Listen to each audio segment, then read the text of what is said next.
तर नमस्कार मित्रांनो, आज आहे 2 ऑगस्ट. सकाळचे वाजलेले आहेत 11. सुरुवात करतोय टापरे बंधू यांचे चालते फिरते दुकान याचा दुसरा व्हिडिओ.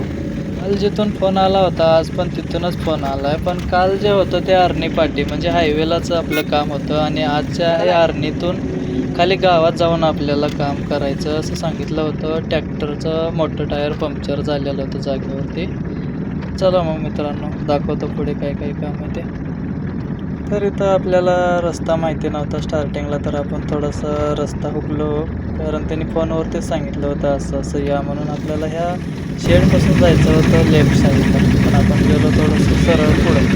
मग काय तिथं पुढं गेल्यावर लावला मालकाला फोन, म्हटलं असं असं आलो या ठिकाणी. मग मालकाने सांगितलं ॲड्रेस आणि हे बघा आलो आपण त्यांच्या घराजवळ. हे ट्रॅक्टरचं ह्या साईडचं टायर पंक्चर काढायचं होतं.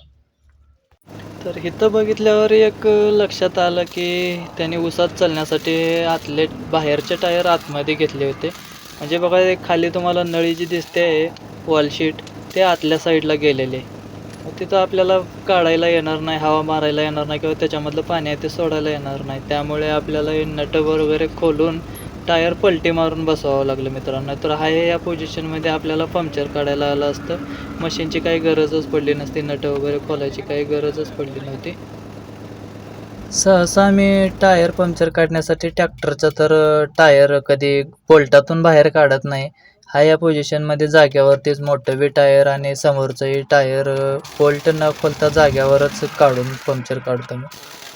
आणि खास हे पंक्चर काढण्यासाठी सरळ टायर बसवलेले नाही आहेत. तर त्यांचंही म्हणणं होतं की हे टायर आता त्यांचं काय काम असेल ते संपलेलं आहे.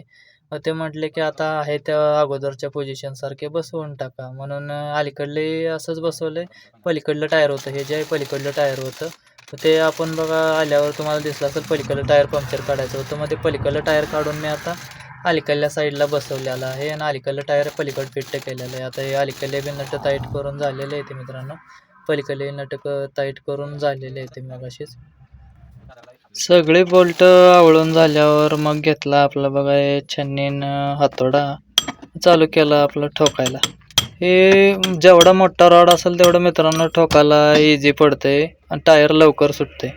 आणि मग अशी टायर बाजूला काढल्यावरच आतल्या साईडनं मी ठोकून घेतलं होतं, सुट्ट केलेलं होतं टायर.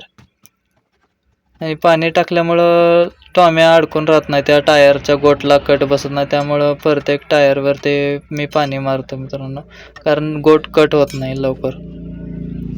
टॉमे पण आपले निसटते, टायर पण लवकर निसटते. त्यासाठी प्रत्येक टायरवर पाणी मारणं गरजेचं आहे. हे बघा आता लावलं, त्याला एअरगन लावलेले आपण फिल्टर साफ करायला लावतो ती.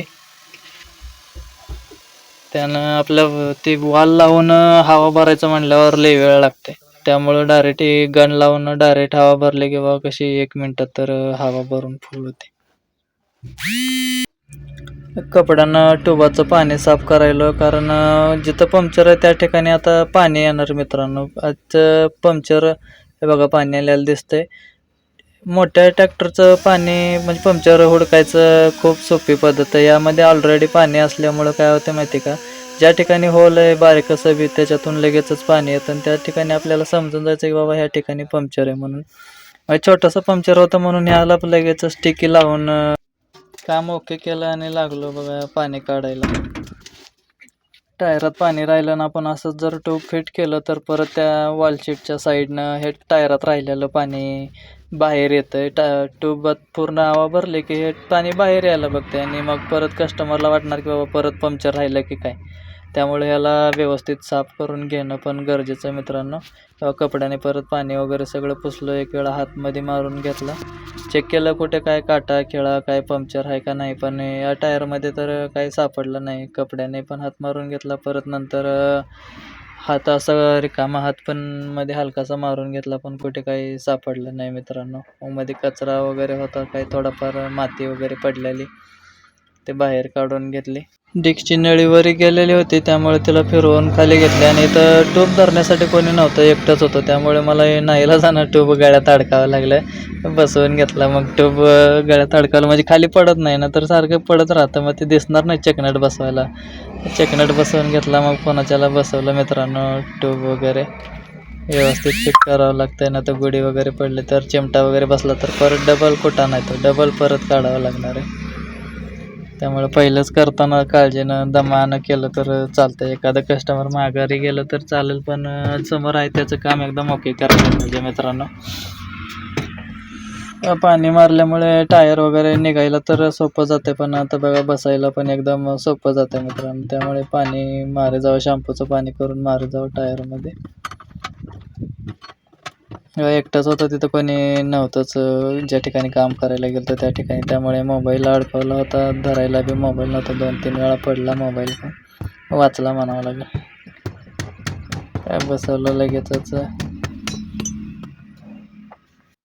चांगला व्हिडिओ काढायचा म्हणल्यावर मोबाईल धरायला कोण तर पाहिजे, किंवा जिकडून चांगला मोबाईल येतो त्या ठिकाणी तर मोबाईल अडकवायला पाहिजे. पण आपलं पोझिशन थोडी असते की असं कुठे बी लागलेले असते ट्रॅक्टर, जिथं मोबाईल बसतंय अडकतोय त्या ठिकाणी आपण ठेवणार मोबाईल आणि काढणार. केलं चालू मित्रांनो इंजन आणि भरली हवा लगेचच.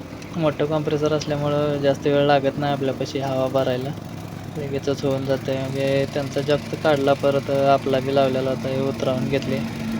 कोणाला माहिती असेल तर सांगा, आपल्या ट्रॅक्टरच्या मोठ्या टायरात हवा किती असते लय जणाला माहिती नाही. भेटूया तिसऱ्या व्हिडिओत. धन्यवाद.